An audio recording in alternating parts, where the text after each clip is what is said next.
the Michigan Football Network. And once again, we are back with our friend Ryan Walsh doing another mock draft.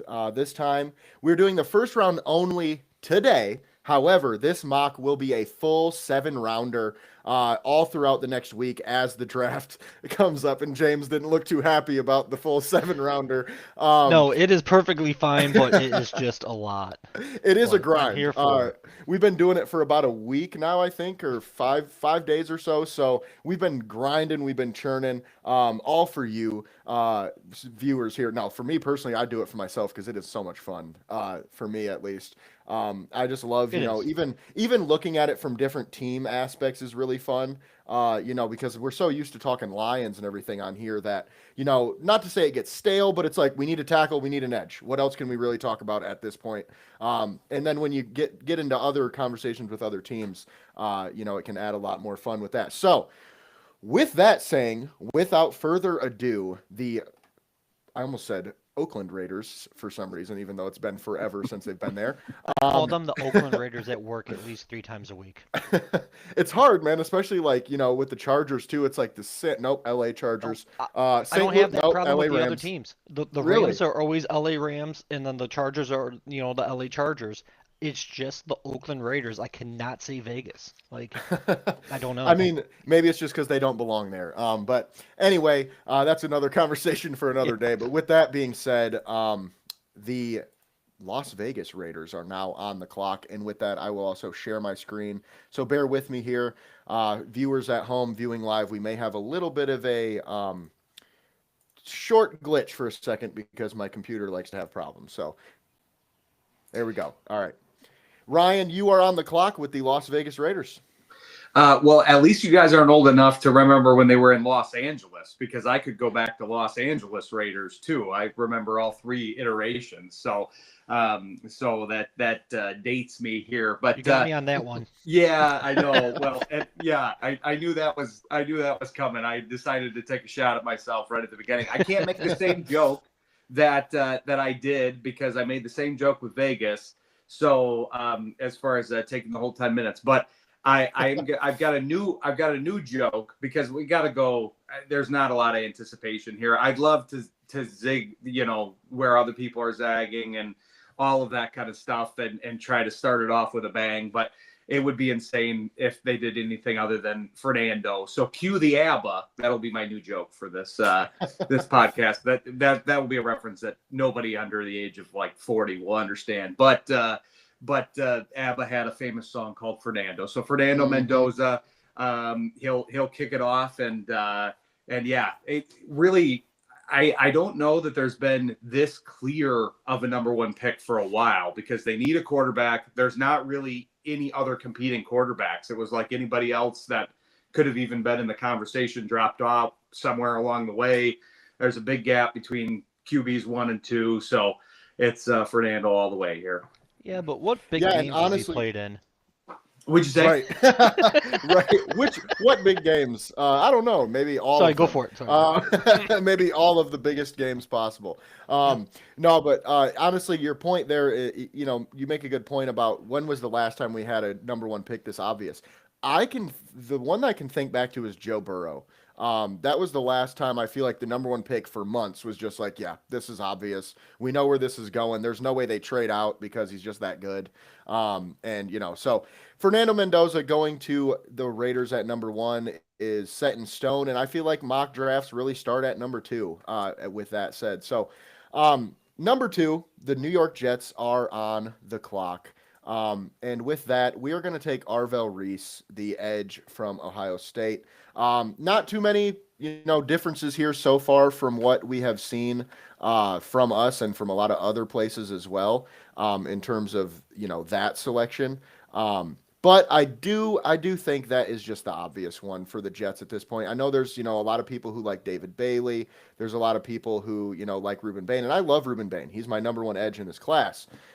However, Arvell Reese adds that versatility that those two guys just can't. And for that reason, I go Arvell Reese number two to the Jets and give Aaron Glenn a Swiss Army knife that has very high ceiling at both. Nope. Oh no. It's you and I again, James. Did we Well, lose well, him again? well. Yeah. Very Well, familiar territory here. this gives me an opportunity to compliment your shirt because I was seeing that when we opened. I really like that shirt. I haven't seen that Yes, shirt thank before. you. Although it's already outdated now because Raymond's gone. But That's true, but I still like and Raymond. I know. Montgomery. So Yeah, I know Raymond's gone, but I do like Raymond. He served a good absolutely tenure great with return with man and wide Detroit. receiver Yeah, 3 or 4. He served his purpose. He was never like a attitude guy because you know how sometimes receivers can be divas, and I can oh say that I yeah. used to be a receiver. And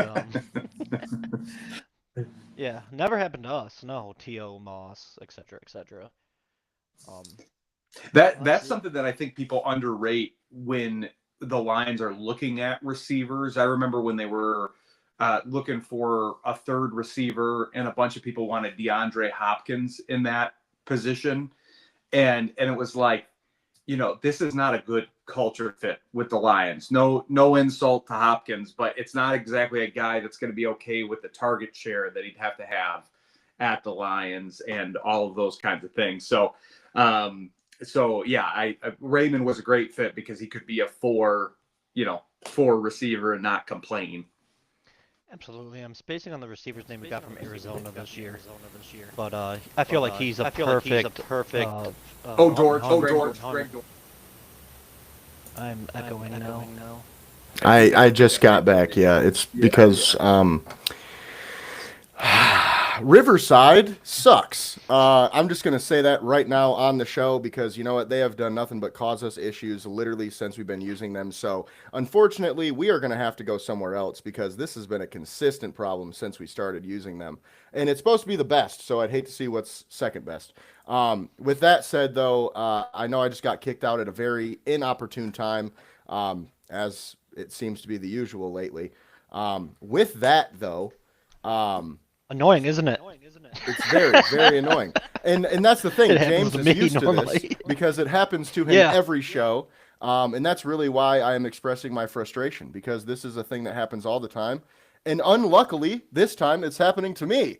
So, Yeah, and every that time it happens to to be me, the I'm like, I'm producer. so sorry, and you're like, like, it is what it is. You always hop back on, and I'm just like, I know, but it's so frustrating. So, I hate that Yeah. you're going through this pain because I know how much it sucks, but it is somewhat nice not for it to be me because it makes me feel like Right. I'm the one that just doesn't know what they're doing or whatever when it's consistently only me.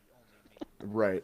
Which, again, technology sucks. So we have made that point very clear so far. So bear with me, folks. I have never had that happen with my computer. I know it was happening with my phone the other day, but I've never had this happen with my computer. First Hopefully, time it's a for you. one and done. Yeah, it's very odd. So, like I said, hopefully it's a one and done. But with that said, the Arizona Cardinals here at number 3. We are going to go with another, I think, obvious pick at this point. Ruben Bain, the edge from Miami. He is one of my favorite players in the draft, period.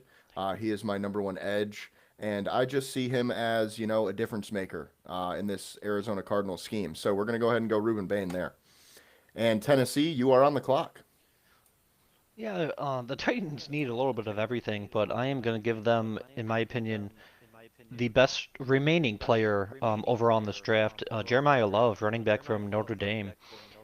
I could see them going an O lineman here potentially, but either way, they have to help Cam Ward. He's kind of shown that he he has shown the flashes you want to see out of a rookie. Obviously, you hope he gets more consistent over time, but he can't do it alone. You got to give him some help. Love can be a I don't want to say an exact like Gibbs clone, but I know our audience is obviously more Lions fans, so Gibbs-esque, I will say, and he can receive out of the backfield as well as obviously run it, and it just gives that offense another credible threat that can help their young quarterback out. Yeah, and I think Love recently has been, one of those guys that is not going to escape the top 5. I know before in mock drafts he was making it all the way to 9 in a lot of them, but seems like he's not going to make it that far by any means. And if he makes it by Tennessee, there's a lot of other teams before that will take him. So one of the better players in the draft period, and the Giants are now on the clock. Yeah, kind of similar situation here. A lot of needs. They've got the two playmakers at the top that they need one of those Ohio State playmakers. So they're going with Sonny Styles, linebacker. They need a lot of, like I said, a lot of help. That's a defensive playmaker that can kind of redo the defense in John Harbaugh's image here. Mm-hmm. Yeah, and Sonny Styles, like we've talked about, is one of the best players in this draft period. So the Giants need help all over the place, and they get one of the premier guys at a really solid position. Now, not to get too far into it and not to get off on a tangent, but I have a question. Do you think Sonny Styles can play edge in the NFL? Because I've heard a lot of rumors recently that NFL teams are kind of looking at him like a Micah Parsons, where he might come in as a linebacker and then transition to edge, which I don't know because we haven't seen it. But what are your thoughts there as the team that drafted him? Yeah, I mean, that's one of the reasons I did take him as opposed to some of the other players available, because he seems the most flexible, and as a team that needs a lot of help, arguably maybe not at edge, but all teams can use more edge rushers. But if he can in certain packages rush from the edge or move back, I mean, it seems like, I think we talked about this the other day, seems like teams are gravitating toward formations that are more conducive to guys that are flexible like this. So I'm hearing an echo, so I'm getting. I'm hearing an echo, so I'm. Oh yeah, the echo just got bad. Oh yeah, the echo just got bad. It's really weird. Let's try the.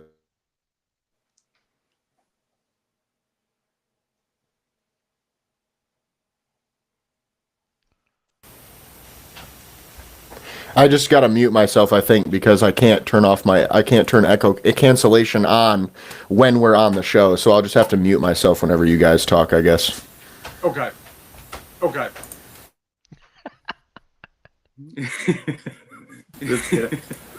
That's gonna be out there too. Oh no. It says Okay, he's muted so and I still have the echo. It says he's muted and I still have the echo. I'm not muted. Oh. Yeah, I unmuted. So Sage. okay, Sage. Browns are on the clock. I'm not gonna waste any time with this one. Cornell Tate, wide receiver, Ohio State. Did it just kick him out again? I did. I mean, if he's out, he's not coming back, right? I feel like he's not going to be happy about this. I hate to laugh, but I know that pain. Yeah, that's the only thing you can do at this point. It's not Jace's fault. It's just technology. Oh, absolutely not. Yeah, He's never had this issue before. I'm always the one that kicks me out for about 20 to 30 seconds per show. And for whatever reason, he's just, yeah. Well, it's funny because I was having this discussion with somebody that's going to be on my show tonight. And as you guys know from appearing on my show, we're somewhat old school. We don't do video yet. We call from the studio, from a landline phone, very old school. And but we don't end up having problems like it's this. always been fine whenever I've been on. So. Yeah, we hardly ever, if we have an issue, it's usually not related to the technology piece at all, because a landline phone can't really fail. I guess you can disconnect, but other than that, it can't really fail. But yeah, it is tougher. This is the way to do it for sure, technology wise. But when technology is not on our side, we're in trouble. But like we normally do at least one show a week, and we've done countless shows without besides 20, 30 seconds, no issues. Yep. So. Yeah, this makes no sense, and it is very frustrating. But with that being said, what we're going to do to, I think, mitigate these issues is just stop screen sharing, and hopefully that makes the difference. I was going to recommend that. Because I think that's probably what's keeping us up, because I don't know what's going on, but I guess Riverside can't handle screen sharing plus 3 people. So with that, we will just continue. Carnell Tate to the Cleveland Browns. And, I think that's kind of a consensus pick at this point. Obviously, the in-state, everything makes a lot of sense too, but he is the wide receiver 1 in the class because Jordan Tyson's been injured. But with that said, good pick, good talent there. And now the Washington Commanders are on the clock. And I am the GM of the Commanders, and there is one guy sitting there that I love. Caleb Downs, the safety from Ohio State. We're going to grab him up and add him to the secondary. And that's really our biggest need right now, in my opinion, in Washington, is secondary help all around. Corners, safeties. The corners are a little bit better than safety, but safety is a huge, huge need. And with that, it makes sense here to get the best player possible. So, with that being said, the Saints are now on the clock. All right, for this mock, I'm in charge of the Saints, and I sprint to the podium and take David Bailey. I think he is arguably the best pass rusher. I am very high on Dane, but I would say he's at least guaranteed to be the best pass rusher on the board with those guys already being gone. And with Cam Jordan, obviously long-term anchor of that D line. I don't quite want to say leaving in free agency because he hasn't signed anywhere yet, but seemingly not going to be there anymore. They replace him with a much younger and cheaper option. Yeah, and like you mentioned, David Bailey is definitely one of the top edges in this class. Period, and that's without a doubt. So getting him where at 8 to the Saints when they need help there makes a ton of sense. Kansas City now on the clock with pick number 9. It would be interesting if this is the scenario we get in the actual draft because all the tackles are still on the board. I anticipate a lot of tackles going at this point, maybe at this point of the draft, but in the first round of the draft. So the Chiefs are going to shore up that line. It might not be known as the biggest need for them, but with obviously the ability to protect Mahomes and everything going on, I think that's the necessary pick with Maui Goa on the board. So they're going with Maui Goa with tackle out of hand. Yeah, and that makes a ton of sense there. One thing I will say about Maui Goa, I personally think he projects more as a guard. I watched a lot of film on him actually today, kind of breaking down my tackles, and I came into it as with him as my number one tackle, and I left it thinking, okay, I think I like Fano a little bit better, just because of his athleticism, and I also like. I mean, Maui Goa, I think will be good at tackle, but man, if you put him at guard with his play style and his play strength and everything, I think he could be a huge difference maker. Which the Kansas City Chiefs need help at both guard and tackle. So with that could give them some versatility. With that said, the Bengals are now on the clock with the 10th overall pick. So I've got them as well. This would have been a consideration for the Chiefs too, but they need some secondary help in Cincinnati as the Chiefs do. So that might be a future need. But Mansour Delane from LSU, best corner on the board, probably at this point, kind of the consensus best corner. You could make an argument for a couple others, but that's the guy that's getting a lot of traction here. So they're going to shore that up. Another team with a lot of needs for how good they have played in the past couple of years. They do have a decent amount of needs once you look at the roster. Yeah, and corner I think definitely makes a ton of sense here for the Bengals. And like you said, Mansour Delane is definitely the number one. Obviously, Jermod McCoy would probably be up there if without the injury, but that does kind of scare you off a little bit, especially when you're taking top 10 corner. With that, the Dolphins are now on the clock.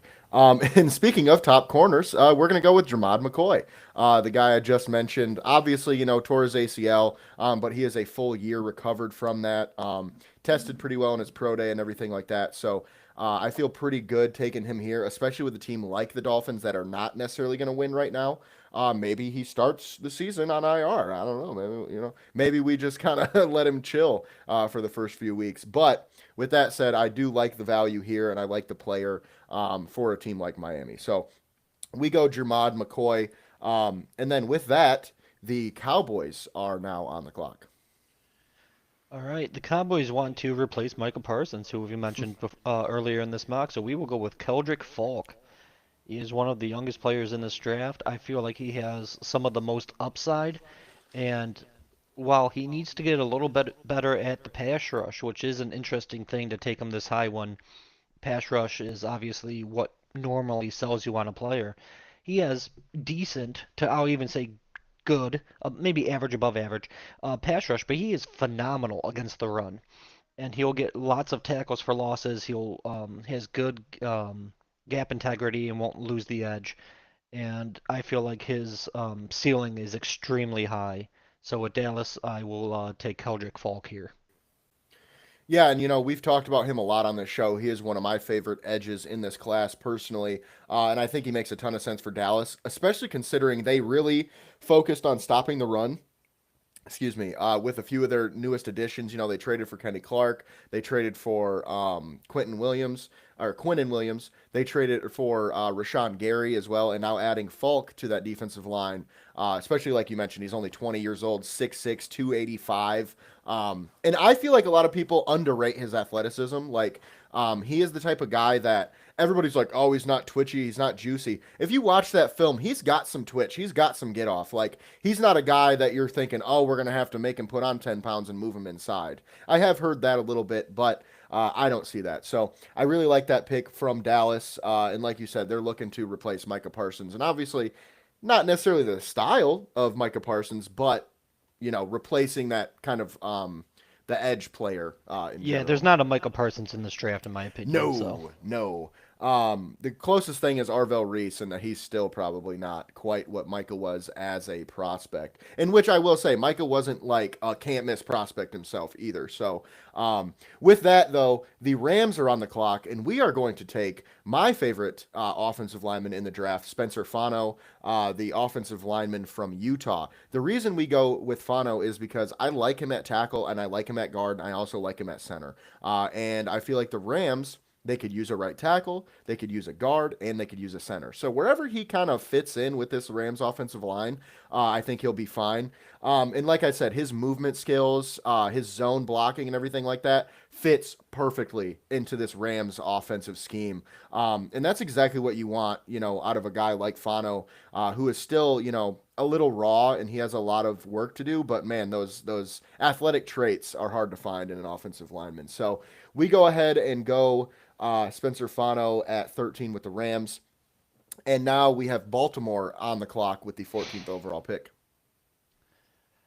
with Baltimore's 14th pick, they will get Vega Ione, my favorite lineman, offense or defensive, in this entire draft.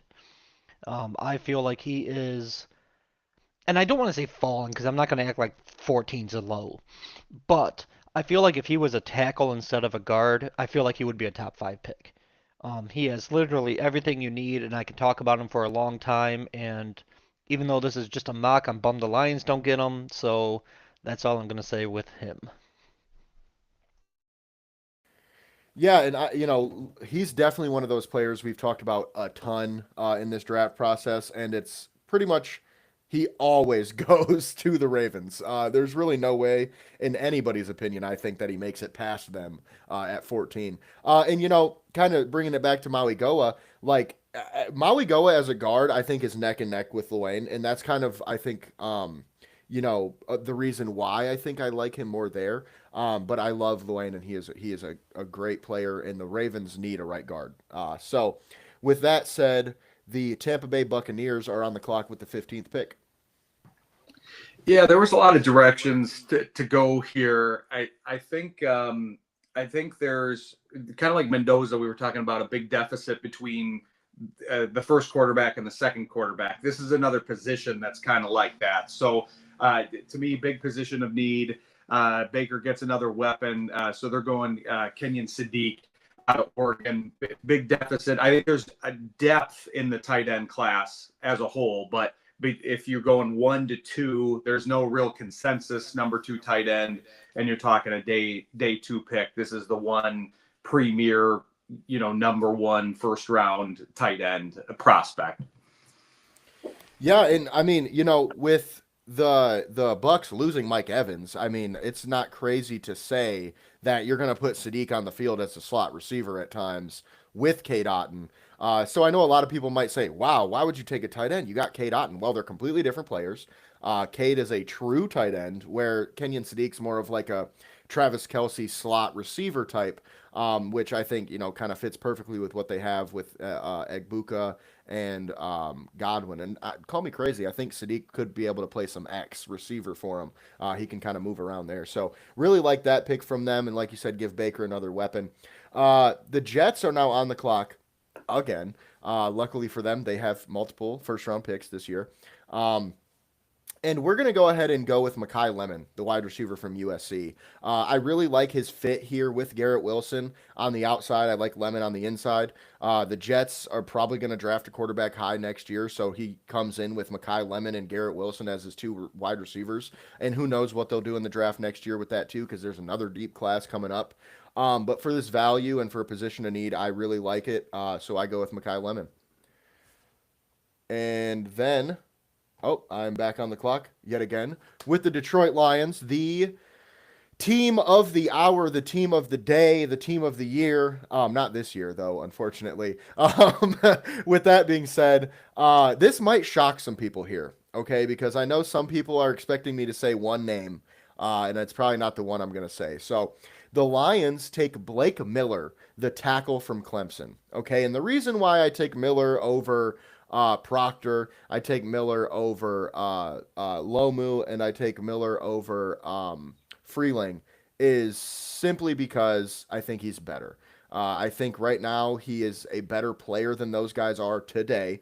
Do they have higher ceilings? Sure, that is a possibility. But I still like his ceiling. You know, 4 year starter. He's only 23 years old. Very, very consistent and very durable. And I don't know if that sounds like a Detroit Lion to you, but it does to me. It's something, you know, we've dealt with a lot with injuries and things like that. This guy hasn't missed a start. So love the player, and I also love his durability, and I also think he's going to fit really, really well here. I thought about going, you know, Proctor or one of those other guys, but the floor of Blake Miller, I think, brings him up above those guys for the Lions, for me at least. So. Yeah, I like I like Blake Miller more than I would say the average person. Um, I feel like with the board, the way it fell, if you want, because let me rephrase. You see him as a right tackle, correct? So move Panay over. Okay, that's what I assume. There are other tackles I might prefer over Miller if we're gonna keep Sewell on the right side. But I know it's already been mentioned several times that they want to move him over. Therefore, getting a true right tackle, I believe he has 54 college starts, as you mentioned, tons of experience, never missed a game. Um, I like the pick a lot with how they want to rearrange the line. Yeah, and I personally I think Penei Sewell was drafted to play left tackle, and I think we just had a left tackle already. So I think the plan was always move Sewell over once Decker's gone because that's the position he played his whole life. It just so happened that he's good enough as an athlete to move to right and still be an all pro. So if anything, I think he'll be better on the left. You know, I know a lot of people are like, oh, he might take a step back or whatever. I don't see that happening. It's not like he's a guard you're moving to tackle or you know something like that. So I think I took Miller also because he plays right in that way. So you know I know there's going to be a lot of different opinions on this and everything like that, but I would say Detroit Lions fans get used to the names Blake Miller and Caden Proctor because those are the two guys that we're going to draft at 17, in my opinion. And I don't think that's crazy. I feel like Proctor makes a lot of sense upside wise. And watching his film today, man, I was pretty surprised. Like, yeah, he's raw, but when he makes those plays, when he does what he's supposed to do, there was not another O lineman in this draft that can move people like him. So I'll think take your about it word that for it. way. I'm just not high on the guy, but you're an O-line coach, so you know way more about that stuff than I do. But Yeah, and I mean, I haven't done my complete deep dive. I only watched one game today, but it was against oh my gosh, I Chattanooga can't State. remember. No, I purposefully picked a team with a good pass rusher that's actually in this draft. I want to say it was Texas Tech, but I know I watched them for Utah today, so I might be mixing those up. So either way, Lions fans should get used to those two names because I think those are the two guys we're going to take. With that, the Minnesota Vikings are now on the clock with the 18th pick, and you can go ahead and take the whole clock, brother. Don't worry about it. I will rip off Ryan's joke, no problem. Okay.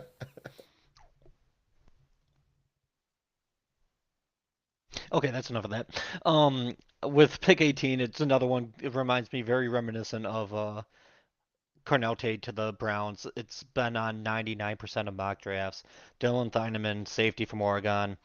They lost Harrison Smith in free agency, and he's a hell of a safety. I mean, there's not really much to it.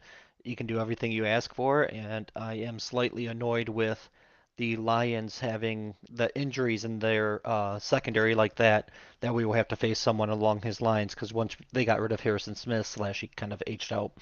Um, I was looking forward to not facing the Vikings with a great safety, but here they are just replacing them.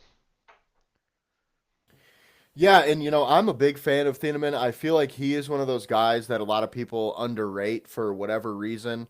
It's hilarious. It was like, oh, his athleticism. I just don't see it on film. And then he ran like a 4.3. And it's like, all right, Oh, he's guys, I think sneaky. we can. Yeah, he's sneaky athlete, high IQ, good locker room player. Uh, you know, uh, but with that, I love him as a like middle of the field free safety, and I feel like that's exactly what the Vikings need. So love that pick there. Dallas, or I'm sorry, I almost jumped you, Carolina. Whoopsie daisy. Carolina, you are now on the clock with the 19th overall pick. Somehow I don't blame you for jumping over Carolina. That's not really. I mean, Dallas would take more of the market share, I suppose. But yeah, I wanted to make a couple comments on the last two picks. Yeah, Thieneman.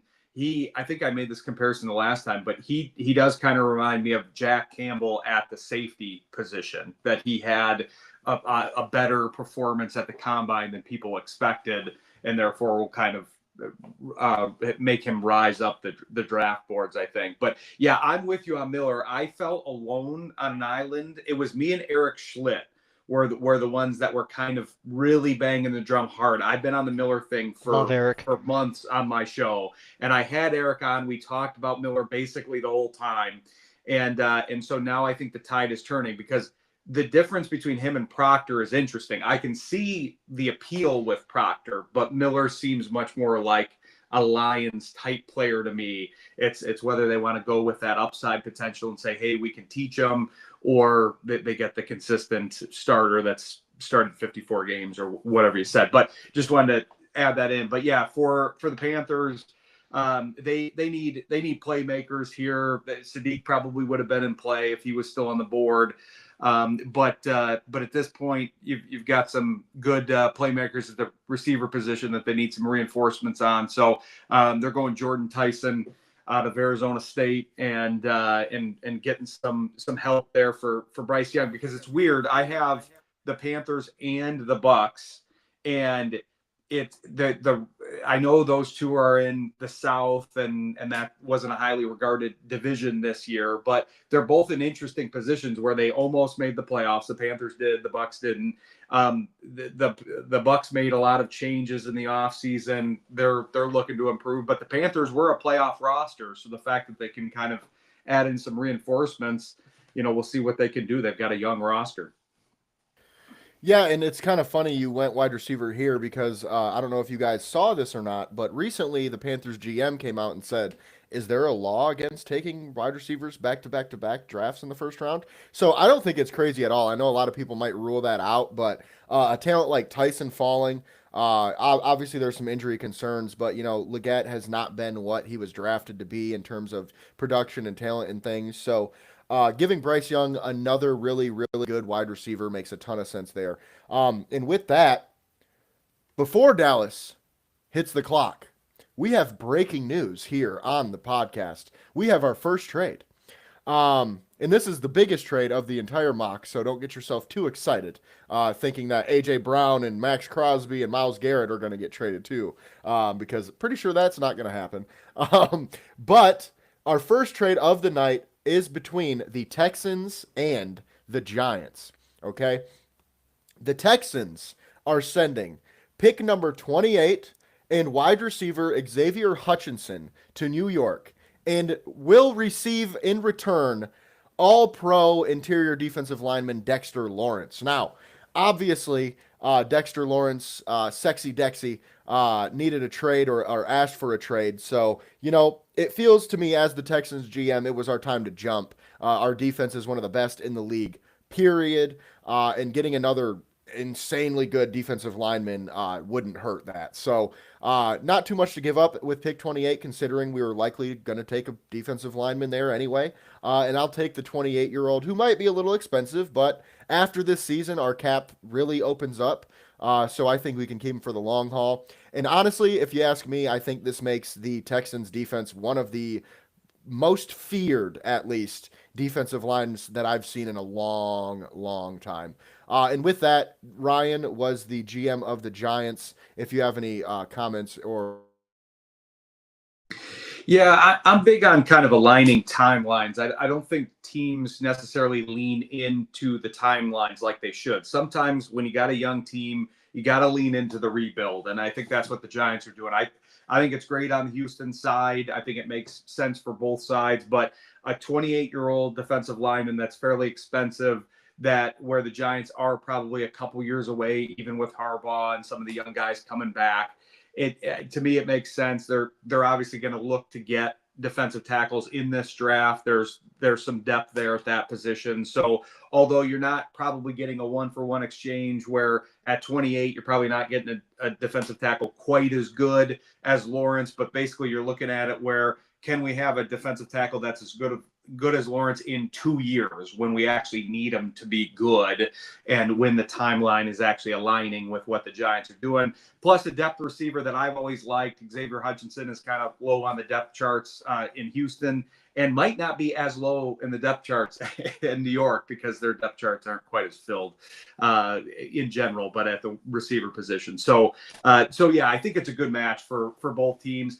And a team like the Giants, he's asked for a trade, so you got to imagine what the value can be too. That's the other issue with this, is a first rounder. Yeah, it's in the back half of the first round, but I don't know what else they're going to be able to get at that point. Yeah, and I totally agree there. As the Giants GM, it makes a ton of sense, like you said, to line up the timeline a little better, because by the time the Giants are ready to win, he's going to be 30, 31, and past that prime of when you can really get that first-round value for trading him.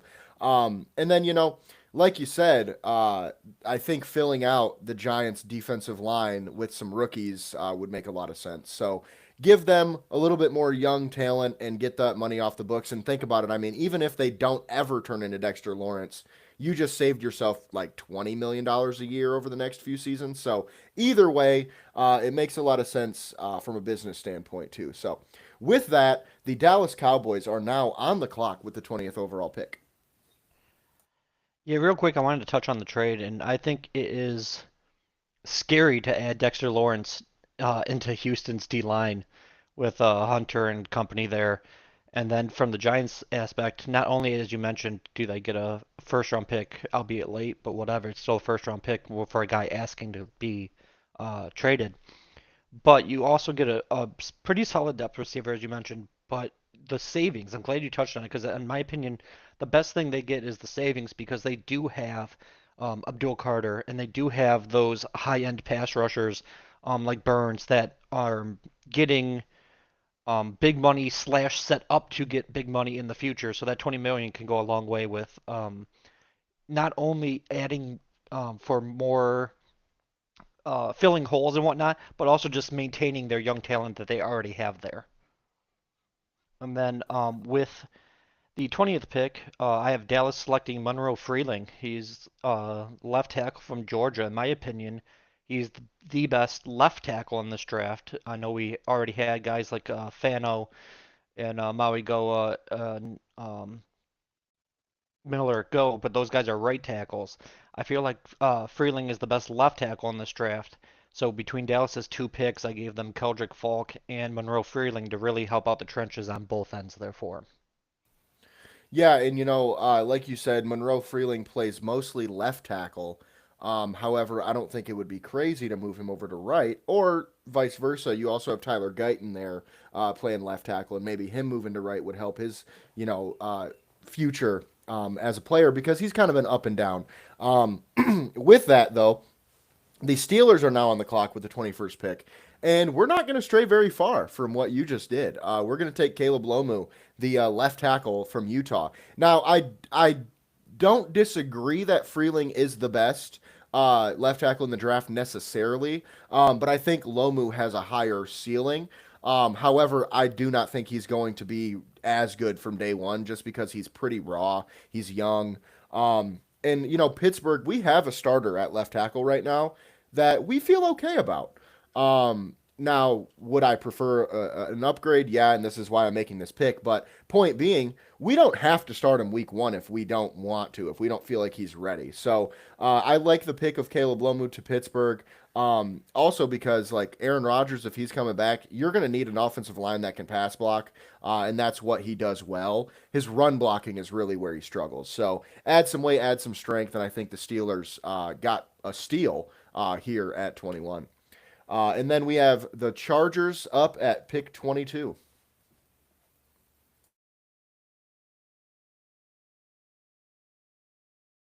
Sorry, I forgot to unmute myself. At, at pick 22, I have the Chargers taking T.J. Parker, defensive end from Clemson. We've talked about him a lot on the podcast. We both like him a lot, and with them losing Bosa, they could use another pass rusher. So I know they retained Khalil Mack, and I know he's not what he used to be, but I do like a defensive end combination of T.J. Parker and Khalil Mack, especially since Mack is I would say more of a mentor role as well. He has taken people under his wing before, and I feel like this would be a perfect pick for the Chargers in this spot.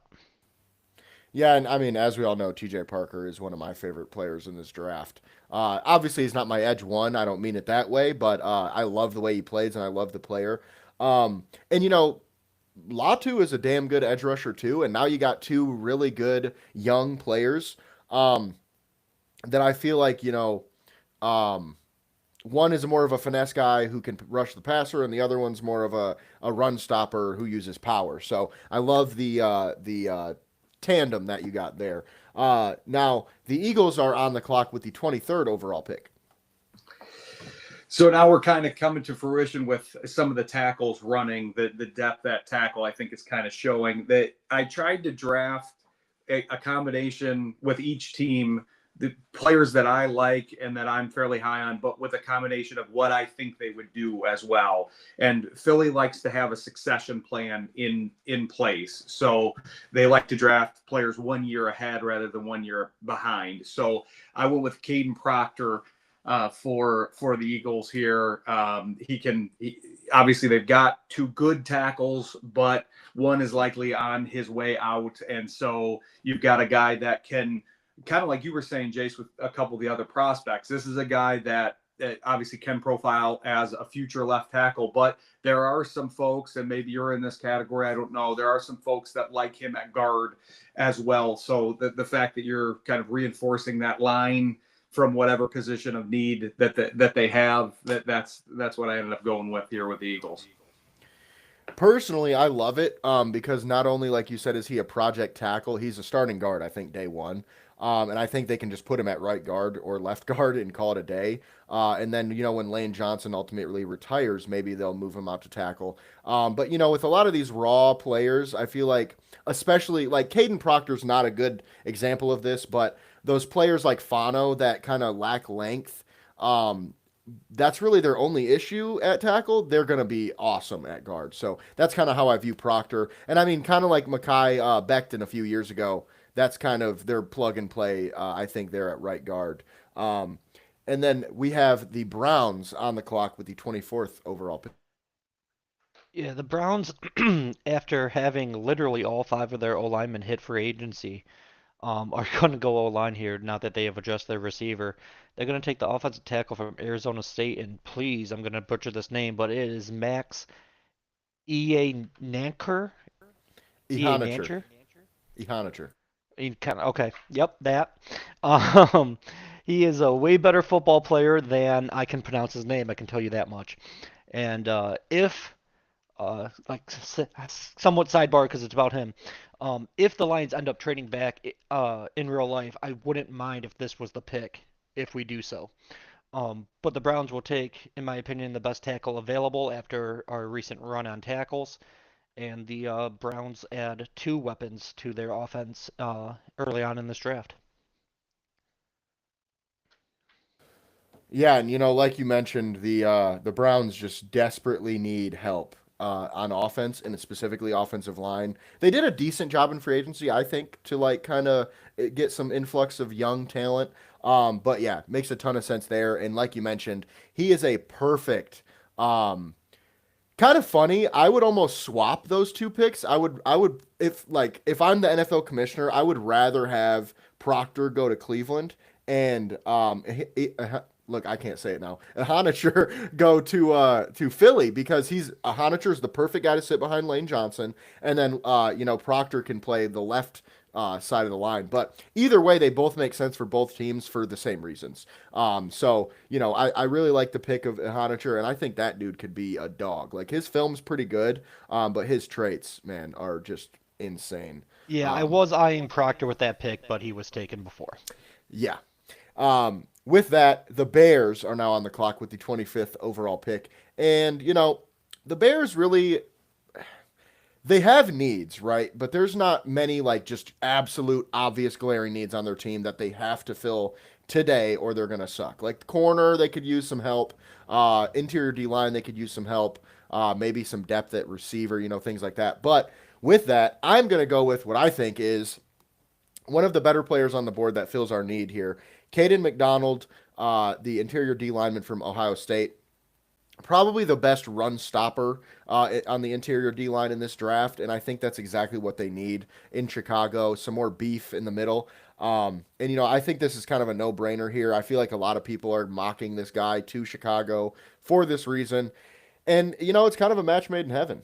Good value, good player, and fills a need for you, especially considering they might be trading Dexter sooner than later. So,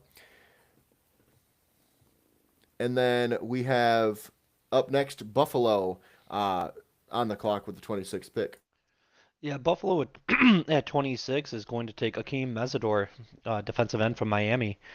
Other than his age, which he'll be 25 when the season starts, I like him a lot. I feel like he could actually go much higher than this if it wasn't for his age. And um, I don't personally, I don't feel like that should scare people away. And I feel like in a rare case when a lot of the NFL revolves around rookie contracts, his age might be a benefit because he might be a bigger plug and play player now because he has a little bit more experience and age under his belt.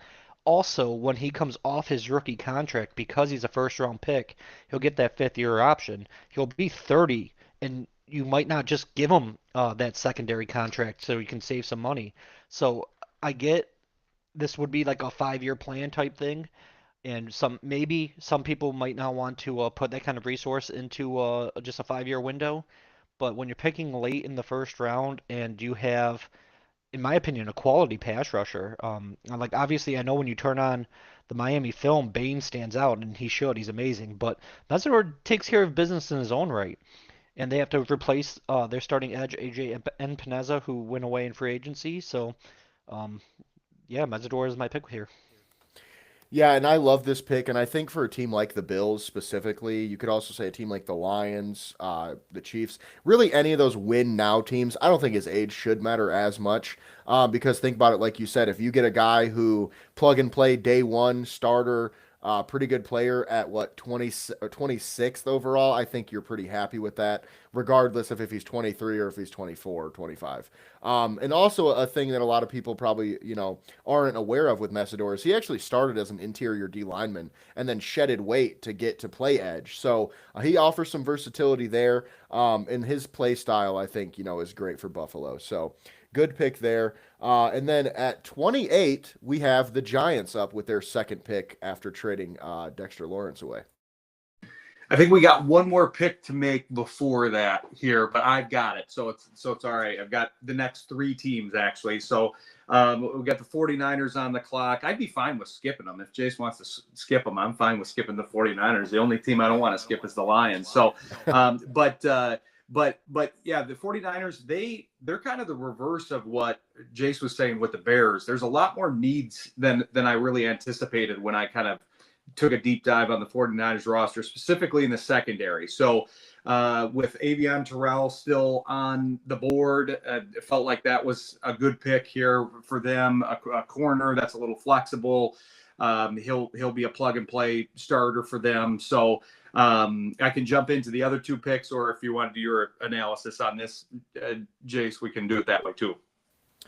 Yeah, I mean, like you said, 49ers obviously have some big needs, and, that's one of them. So fill a need there. And, I feel like the 49ers are one of those teams that really overachieved last year. So they're kind of, based on their needs versus the pick that they had, they don't really get that much value, unfortunately.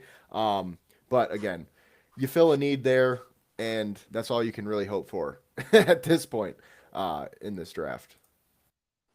Yeah, back half, yeah, end of the first round here. There's obviously the talent level is depleting, but still pretty strong. But yeah, Giants traded for this pick.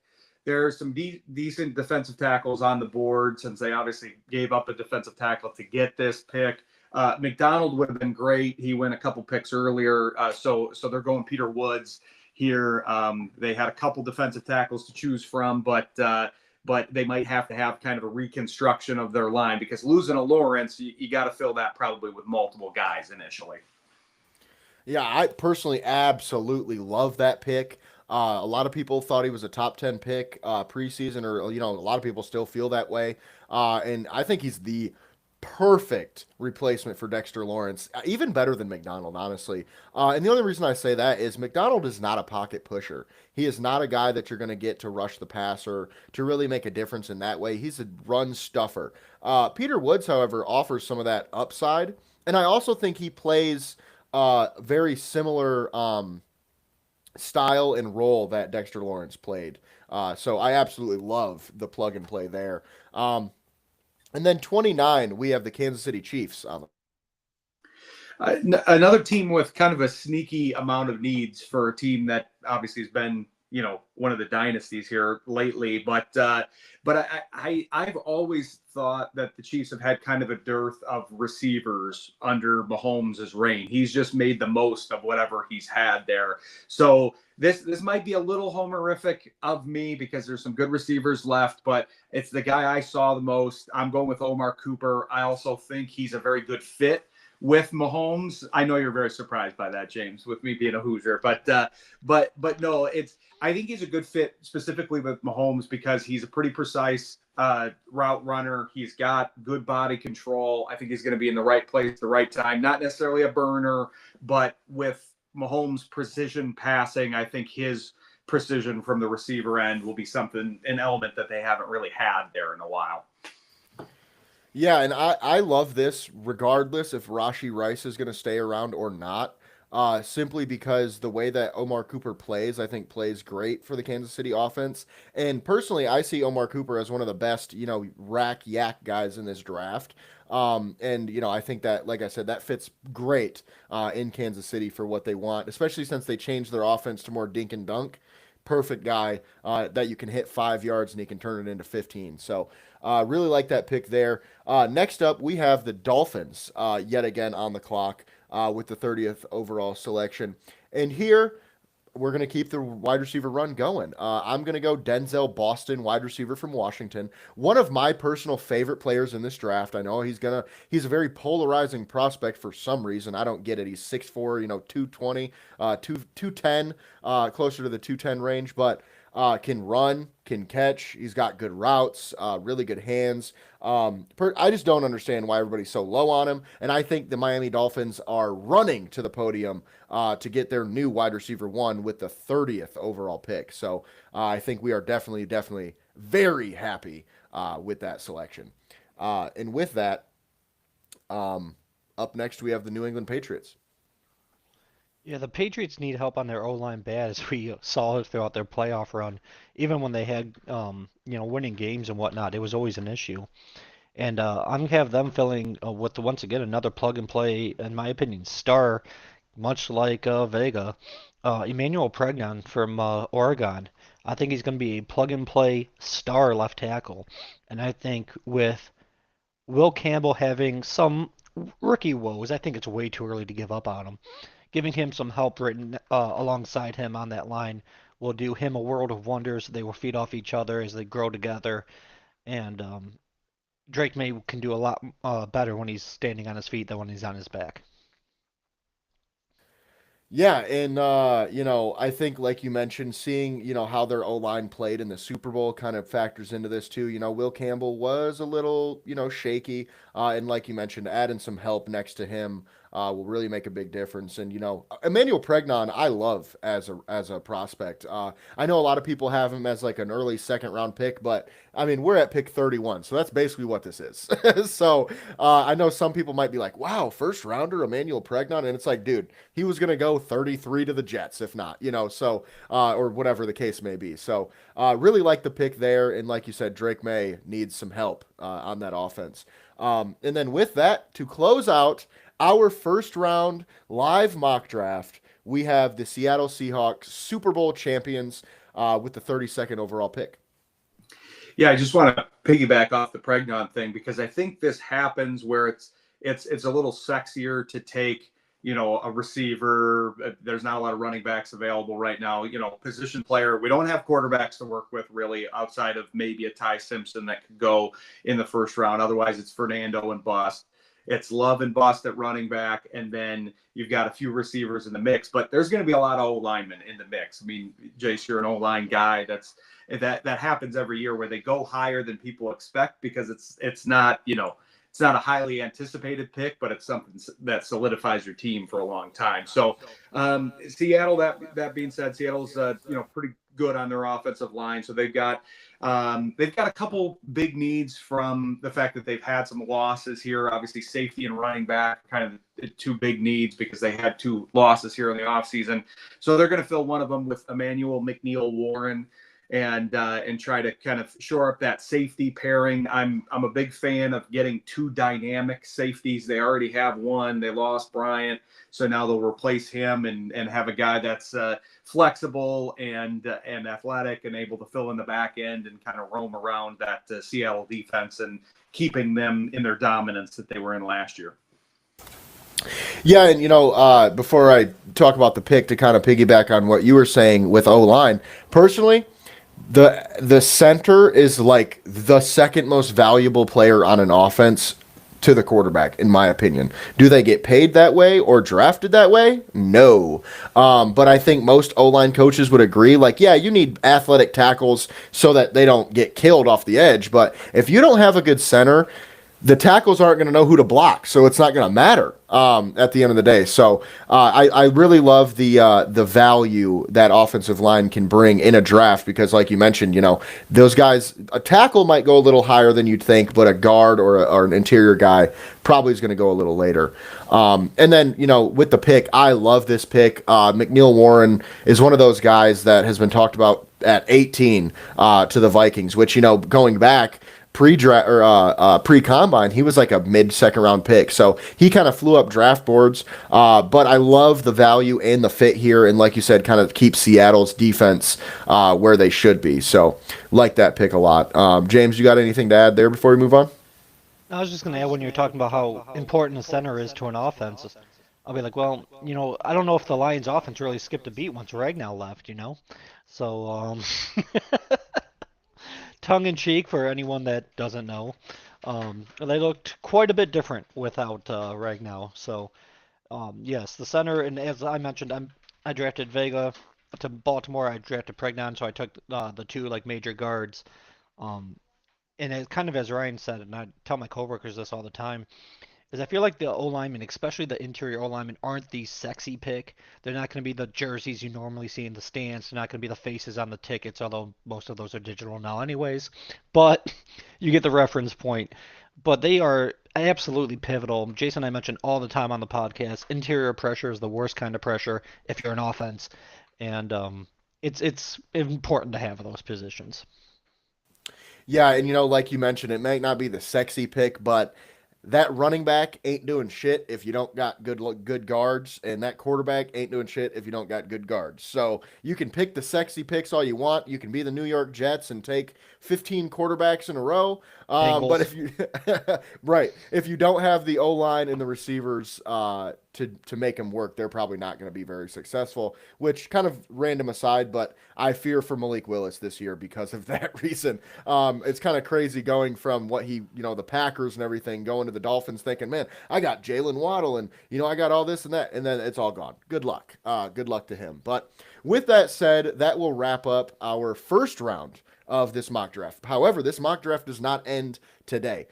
Tomorrow we will be back on for the second and third rounds starting at 6 p.m.